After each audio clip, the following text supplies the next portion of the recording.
ವರ್ಷದ ಮೊದಲ ಹಬ್ಬ ನಾಗರ ಪಂಚಮಿಗೆ ಕ್ಷಣಗಣನೆ ಆರಂಭವಾಗಿದ್ದರೂ ಕೋವಿಡ್ ಮಾರ್ಗಸೂಚಿ ಸಂಭ್ರಮಕ್ಕೆ ಕೊಂಚ ಹಿನ್ನಡೆ ತಂದಿದೆ. ಕಳೆದ ಬಾರಿ ಕೊರೋನಾ ಕಾರಣದಿಂದ ನಾಗರ ಪಂಚಮಿ ಸಾಂಪ್ರದಾಯಿಕವಾಗಿ ಮಾತ್ರ ಆಚರಿಸಲಾಗಿತ್ತು. ಈ ಬಾರಿಯೂ ಕೊರೋನಾ ನಾಗರ ಪಂಚಮಿ ಸಂಭ್ರಮಕ್ಕೆ ಅಡ್ಡಿ ಉಂಟು ಮಾಡಿದೆ.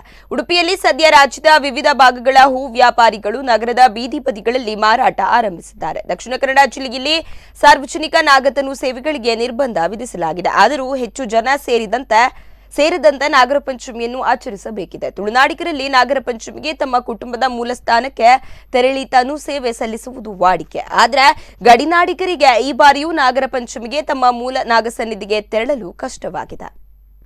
ಪ್ರಸಿದ್ಧ ನಾಗಕ್ಷೇತ್ರಗಳಾದ ಸುಬ್ರಹ್ಮಣ್ಯ, ಕುಡುಪು, ಬಳ್ಳಮಂಚ ಮುಂತಾದ ಕ್ಷೇತ್ರಗಳಲ್ಲಿ ಕೋವಿಡ್ ನಿಯಮಗಳನ್ನು ಕಟ್ಟುನಿಟ್ಟಿನಿಂದ ಪಾಲಿಸಿ ಭಕ್ತರಿಗೆ ಸೇವೆ ಹಾಗೂ ದರ್ಶನಕ್ಕೆ ವ್ಯವಸ್ಥೆ ಮಾಡಲಾಗಿದೆ.